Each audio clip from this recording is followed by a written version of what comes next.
Mengenali, seperti ini ya, oh, mengenali. nah jadi melihat ya Bu ya, Jadi mengenali itu mengenali. kita seperti melihat begitu. Oh gitu, mengenali Ya, dari sini. Mengenali, mengelompokkan, menggabungkan, memisahkan, menghilangkan, menambahkan. Wah, luar biasa ini Bu. Jadi berjumpa lagi dengan KTP Kaki Tanah Papua. Bersama saya Fitri Indayani selaku host Kaki Tanah Papua hari ini. Hari ini kita akan berbincang-bincang hangat bersama praktisi pendidikan sekolah dasar mengenai literasi kelas awal dan terkait strategi serta metodologi yang harus diterapkan di sekolah dasar kelas awal. Ya, hari ini saya akan ditemani oleh Ibu Desi Anjarsari selaku praktisi pendidikan sekolah dasar. Kepada Ibu, silahkan memperkenalkan diri. Halo sahabat Kaki Tanah Papua, perkenalkan nama saya Desi Anjarsari.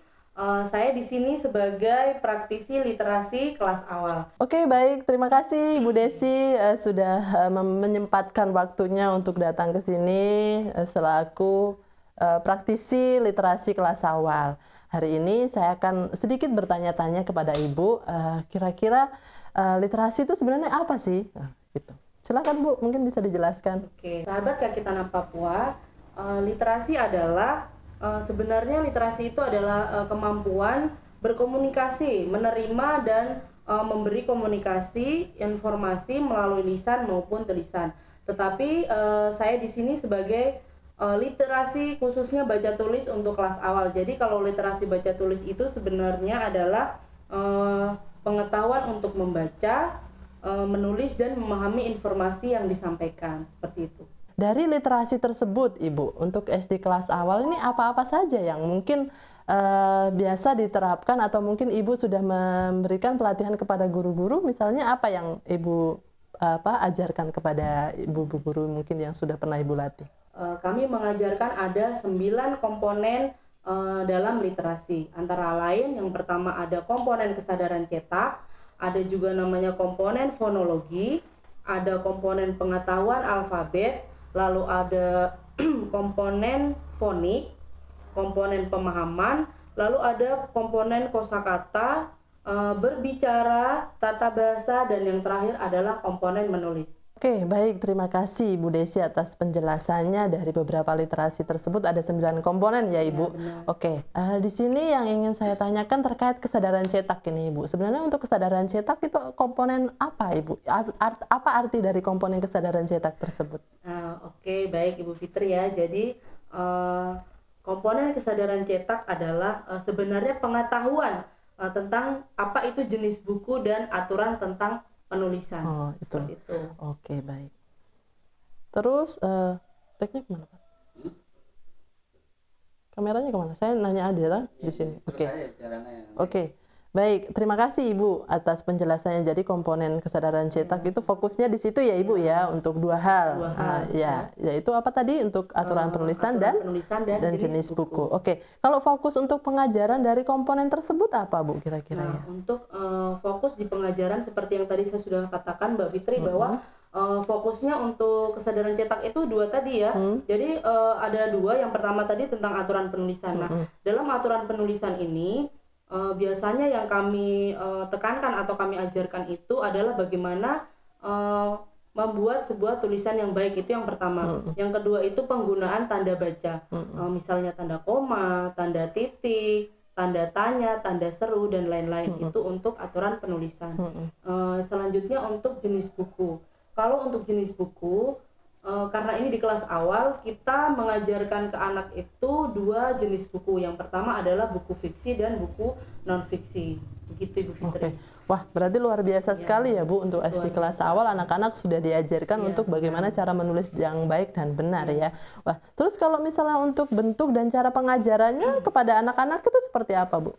Oke, nah perlu sahabat Kaki ketahui, kami di dalam literasi itu untuk dalam pengajaran kesadaran cetak ya, ada yang namanya pesan pagi. Itu adalah sebuah media yang diajarkan untuk anak-anak dalam tadi yang pertama kan ada aturan penulisan ya. Jadi dalam aturan penulisan itu yang pertama media yang kita gunakan adalah pesan pagi. Jadi di dalam pesan pagi itu mencakup informasi waktu dan lain-lain sebagainya.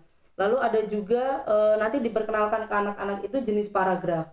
Jenis paragraf yang sederhana saja, tidak yang terlalu, kalau yang kelas atas kan mungkin ada paragraf induksi dan lain-lain, tapi kalau kita di kelas awal ini fokusnya hanya membedakan paragraf memperkenalkan saja. Lalu ada juga nanti diperkenalkan kepada anak itu yang namanya puisi berulang. Ya, jadi nanti seperti apa mungkin lain kali kita bisa sama-sama melihat ya. Lalu yang terakhir ada penggunaan kata sambung pada judul.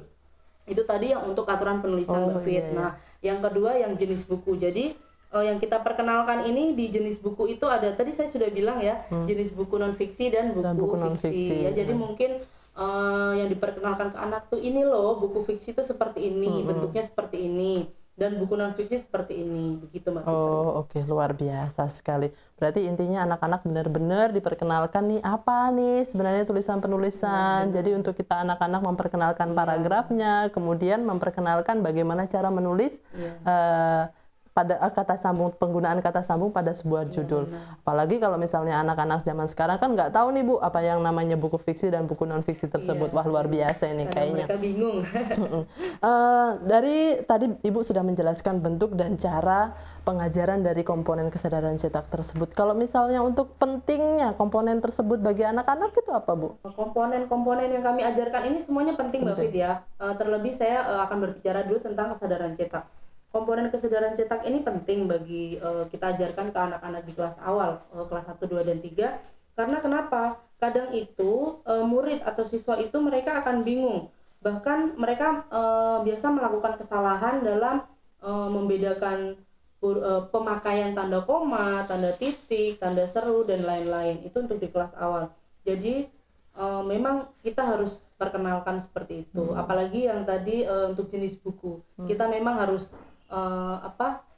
mengenalkan kepada mereka agar mereka tahu ini adalah buku fiksi seperti ini dan buku non fiksi seperti ini. Begitu Mbak Fit. Baik, oke. Baik, terima kasih Bu. Berarti intinya sangat penting sekali bagi anak-anak untuk bagaimana anak-anak bisa tahu tanda baca itu digunakan untuk apa. Terus mungkin kan kebanyakan anak-anak saat ini ya Ibu ya. Apalagi kalau misalnya dilihat penggunaan huruf kapital juga itu kan sudah salah kaprah kayaknya itu, gitu.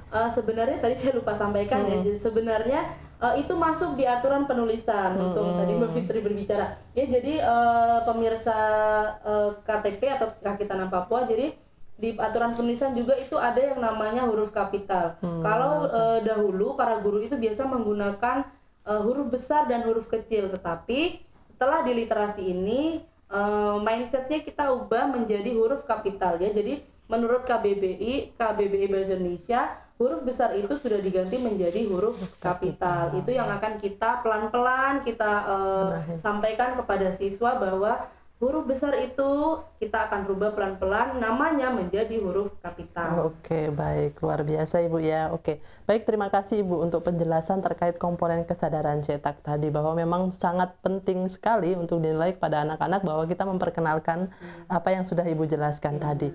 Oke, untuk berikutnya Ibu, untuk komponen fonologi ini. Sebenarnya fonologi itu apa Ibu kira-kira ya?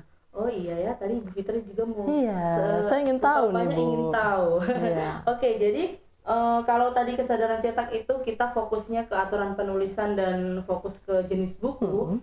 Kalau di fonologi ini kita fokus ke anak-anak itu tentang bunyi-bunyi bahasa. Jadi arti dari fonologi itu sendiri sebenarnya adalah pengetahuan tentang bunyi-bunyi bahasa. Seperti itu. Wah, tadi kalau misalnya yang kesadaran, berarti nyambung ya Bu ya? Berarti antara kesadaran cetak dengan fonologi tadi itu sangat nyambung ya? Pengajaran kami itu harus nyambung gitu Bu ya. Berarti intinya dari memperkenalkan anak itu tadi, terus kemudian memperkenalkan bunyi-bunyinya. Kalau misalnya tadi fokus pada kesadaran cetak, tadi ada dua hal yang difokuskan untuk anak-anak. Kalau fonologi ini? Nah, kalau fonologi ini sahabat kaki, jadi konsep di fonologi itu sebentar ya Bu Fitri, saya jelaskan dulu. Jadi di fonologi ini pemirsa, anak-anak itu tidak diperkenankan untuk menulis ya. Jadi mereka hanya fokus dengan bunyi-bunyian atau apa yang diperdengarkan oleh guru. Jadi di dalam fonologi ini ada 4 konsep ya. Yang pertama itu konsep kata, yang kedua konsep suku kata, Yang ketiga ada namanya konsep body coda, dan yang terakhir adalah fonem. 4 konsep tadi yang sudah saya sebutkan ya, tadi ada 4 konsep dalam pengajaran fonologi. Yang pertama ada kata, suku kata, body coda, dan fonem. Nah, dari keempat konsep tersebut, kami di setiap konsep itu memiliki yang namanya keterampilan pengajaran ya. Mungkin Mbak Fitri nanti bisa bersama-sama saya, kita akan melakukan gerakannya. Jadi di dalam keterampilan pengajaran fonologi itu ada gerakannya ya pemirsa, seperti ini. Mengenali seperti ini ya, mengenali. Nah, jadi melihat ya Bu ya, jadi mengenali itu kita seperti melihat begitu. Oh gitu, mengenali ya, dan mengenali, mengelompokkan, menggabungkan, memisahkan, menghilangkan, menambahkan. Wah, luar biasa. Kalau misalnya terkait pengajaran, kira-kira Bu bagaimana? Pengajarannya seperti apa dan fokus dari pengajaran fonologi itu apa Bu kira-kira? Oh, fokus pengajaran tadi, fokus pengajaran fonologi tadi terkait itu ya Bu, mengajarkan anak-anak bunyi-bunyian itu tadi ya. Terus kalau misalnya untuk cara pengajarannya? Tadi saya sudah sebutkan ya, ada keterampilannya, ada konsepnya. Nah, dalam pengajarannya juga kami memakai media ya. Medianya setiap konsep itu berbeda-beda. Tadi saya sampaikan, saya lupa. Jadi yang pertama itu kalau di media suku kata, itu kami memakai stick es krim. Kalau tidak ada stick es krim, bisa menggunakan lidi ya atau ranting. Jadi mungkin yang bisa ditemukan di sekolah. Ya, jadi yang bisa ditemukan di sekitar sekolah atau sekitar mungkin tempat tinggal anak-anak seperti itu. Jadi lalu yang kedua di suku kata, di suku kata ini kita menggunakan daun. Ya, medianya menggunakan daun Fitri ya. Kalau selain daun bisa diganti nggak Bu itu? Bisa, mungkin pakai kertas Fitri ya. Bisa. Pakai sobekan kertas gitu ya. Gitu. Bisa. Terus yang ketiga ada namanya body coda ya. Mungkin bisa dijelaskan dulu Bu nih sebenarnya body coda ini apa? Ini kayaknya nih hal yang baru nih untuk guru-guru nih. Terkait body coda memang mungkin itu adalah hal yang baru ya, yang baru kita dengar. Mungkin nanti saya akan memberikan contoh sedikit apa itu body coda. Jadi body coda sendiri adalah kata atau suku kata yang berpola K, V. Saya mempunyai sebuah bunyi yaitu pos ya, di mana huruf P atau dalam literasi kami membunyikannya P ya, P, dan ada huruf O ya. Di sini huruf P dengan O ini sebagai bodinya ya, dan huruf S atau bunyinya itu adalah koda ya, seperti itu. Konsep yang pertama yaitu kata, bisa menggunakan stick es krim seperti ini ya. Kalau di kota teman-teman banyak yang menjual seperti ini ya, tetapi kalau biasa kami melakukan pelatihan-pelatihan di kampung Ibu Fitri, kami biasa menggunakan lidi ya. Lidi kalau tidak kami mencari ranting-ranting pohon begitu Ibu. Oh gitu, jadi bisa dimanfaatkan ya Bu, selain menggunakan stick es krim, bisa juga anak-anak menggunakan ranting kayu ya, atau bisa menggunakan lidi. Wah, luar biasa. Jadi ini memang benar-benar. Untuk yang kedua yang suku kata, teman-teman bisa menggunakan daun ya. Saya kira daun ini bisa kita temukan di mana saja ya. Jadi untuk suku kata kami di literasi menggunakan daun. Menggunakan daun. Lalu yang ketiga untuk body coda seperti yang sudah saya jelaskan tadi, kami biasa menggunakan karet gelang seperti ini ya. Saya rasa juga ini banyak kita temukan di sekitar kita ya, maupun di kota maupun di kampung ada yang namanya karet begitu. Lalu untuk yang terakhir Ibu Fitri, biasa konsep yang terakhir yaitu fonem itu kita bisa menggunakan batu.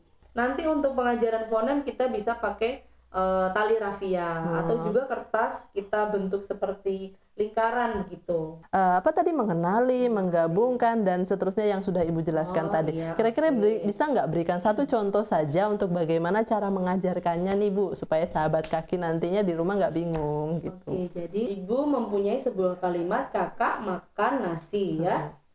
Ibu guru ulangi, kakak makan nasi.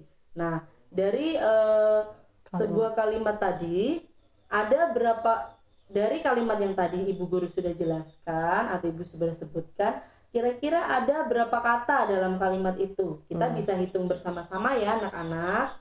Kita sama-sama, kakak makan nasi. Nah, nanti anak-anak akan menghitung. Oh, Ibu Guru, kita hitung stik es krimnya. Umpama seperti itu ya. Jadi ada kakak makan nasi. Oh, seperti itu. berarti Jadi dari kalimat tersebut anak-anak akan mengenali bahwa di dalam kalimat tersebut ada 3 kata. Ada 3 kata tersebut ya Bu. Wah, luar biasa ini kira-kira. Teman-teman, jadi kalau yang besar ini tadi poster ini untuk media guru, sedangkan yang kecil ini media untuk siswa. Seperti itu. Jadi untuk anak-anak ada sendiri ya Bu iya, ya? benar. Lalu yang terakhir seperti tadi sudah saya sebutkan, ini namanya lembar 4 garis. Nah, lembar 4 garis ini juga bukan garis sembarang garis ya Ibu Fitri ya. Jadi setiap nih, ada garis ini punya namanya. nih, Bu. Iya, ada namanya. Mungkin saya bisa perkenalkan sedikit ya. Di sini kenapa dinamakan lembar 4 garis? Karena memang lembar garisnya ada 4 teman-teman ya. Yang pertama ini kami menyebutnya garis atap. Oh, ya. Garis atap. Yang pertama karena ini memang di atas ya garis Bu yang ya. di atas ini namanya garis atap ya. Yang kedua ada namanya garis putus-putus seperti ini ya. Karena dia putus-putus namanya garis putus-putus. Lalu yang selanjutnya ini yang agak tebal di bawah ini namanya garis lantai ya. Lantai. Garis lantai. Iya, karena memang bersandarnya di lantai. Iya, karena dia di lantai. Berpijaknya ya Bu ya. Nah, kalau garis atap ini ya untuk batas semua huruf kapital Ibu Fitri ya. Oh, itu garis lantai itu batas garis dari atas. garis atas. Atap. Atap. Oh, ya, garis atap ini adalah batas semua huruf kapital dan huruf yang istilahnya dibilang mempunyai antena. Oh, antena. Ya. Seperti apa Bu? Huruf apa itu? Seperti huruf K mungkin ya. Yang ke atas itu Bu Fitri ya. Mungkin contohnya huruf K ya. Jadi ini tadi sudah disebutkan bahwa ini adalah batas atas semua huruf kapital dan huruf yang ada antenanya. Oke ya. Lalu yang kedua ada namanya garis putus-putus tadi. Ini adalah batas untuk penulisan huruf kecil. Penulisan huruf kecil. Ya, oh, di sini ya Bu ya. Ya, bisa seperti dilihat ini ya. Kalau ini tadi untuk huruf kapital, teman-teman bisa lihat. Ini untuk huruf yang kecil. Lalu yang ketiga ada namanya garis lantai. Kenapa namanya garis lantai? Karena adalah garis ini adalah tempat berdirinya semua huruf ya. Jadi penulisan semua huruf itu berdirinya di garis lantai ini ya. Ibu Fitri bisa lihat dan teman-teman juga bisa lihat. Lalu yang terakhir ada namanya garis kolong ya. Di bawah lantai pasti ada kolong ya teman-teman. Paling bawah ya Bu ya. Jadi dia di bawah ya.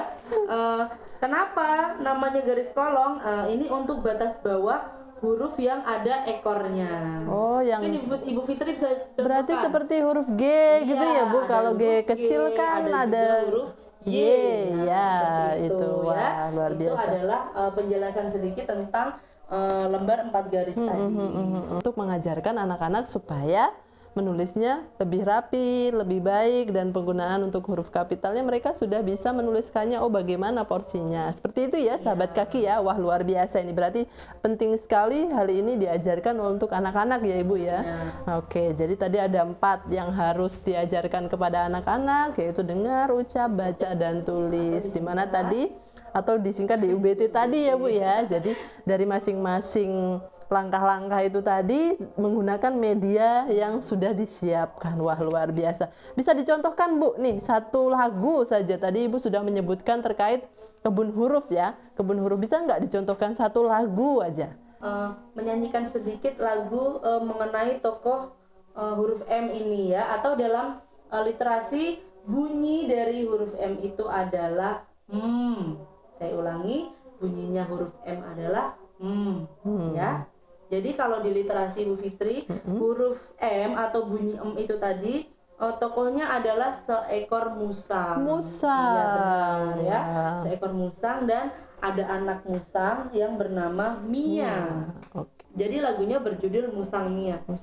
Musang Mia makan mie mau-maunya, diminta minum jus mangga manis dan mantap, makannya malas, minumnya malas, sampai malam mama jadi marah. Musang Mia mulas-mulas jadi menangis. luar biasa. Berarti untuk setiap huruf sudah menyiapkan lagu-lagunya ya Bu. Wah, luar biasa sahabat kaki. Ada lagu. Wah, luar biasa sekali sahabat kaki. Jadi untuk pengetahuan abjad ini memang benar-benar penting untuk bagaimana kita mengajarkannya kepada anak-anak, dari mulai kita mendengarkan cerita tokoh hurufnya, terus kemudian ada anak-anak diperkenalkan bentuk hurufnya seperti apa, terus kemudian dengan menyanyikan lagu-lagu tersebut. Wah, saya rasa anak-anak luar biasa nih Bu. Apalagi kalau misalnya untuk kelas awal kan biasa mereka lebih cenderung bermain, apalagi belajar sambil bermain itu saya rasa luar biasa sekali untuk anak-anak. Wah, terima kasih Ibu untuk waktunya. Sebelum lanjut di komponen fonik nih Bu, kira-kira media-media yang sudah seperti kartu huruf, toko huruf, lembar 4 garis dan sebagainya yang sudah digunakan ini disiapkan oleh siapa nih Bu? Apakah Ibu yang menyiapkan atau dari siapa nih Bu? Contoh cerita bermuatan lokal dari tanah Papua sendiri. Jadi ceritanya di dalam itu sendiri adalah cerita yang berisi tentang kejadian atau kejadian yang ada di Papua itu sendiri. Jadi ya, terkait konsep lokal ya Bu ya dari buku-bukunya tersebut. Perlu teman-teman ketahui bahwa media-media ini disupport oleh UNICEF dan Yayasan Kaki. Tadi sudah 3 nih Bu, sudah kesadaran cetak, sudah pengetahuan fonologi, sudah pengetahuan abjad. Nih ada yang keempat nih Bu, fonik nih. Kira-kira fonik ini apa Bu sebenarnya? Lalu di fonik ini Ibu Fitri, kita sudah menggabungkan begitu. Oh, menggabungkan simbolnya. Simbol bunyi atau bunyi yang satu dengan bunyi yang lain. Oh, gitu. Jadi antara bunyi yang satu dan bunyi yang lain kemudian digabungkan. Apa simbolnya? Oh, simbolnya. Ya. Jadi fonik ini sendiri teman-teman sebenarnya adalah pengetahuan tentang proses penggabungan simbol-simbol huruf gitu. Itu ada pengertian dari fonik. Itu mungkin teman-teman di rumah juga baru mendengar apa itu fonik gitu ya. Jadi fonik di sini sendiri sebenarnya adalah pengetahuan tentang proses penggabungan simbol-simbol dari huruf seperti